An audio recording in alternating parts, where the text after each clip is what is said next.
Okay, we're at the Be Live in Cayo, Santa Maria, and this is our room 1248, which is ocean view. If we come in,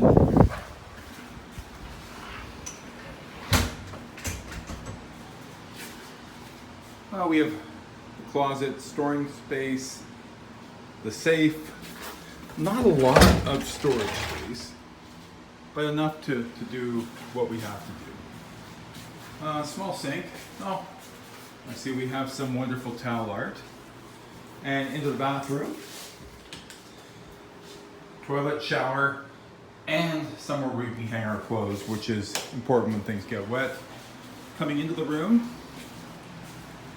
we have a king-size bed. One thing you're going to want to ask for is more pillows. They still haven't given them to us because the pillows are flat and not very good.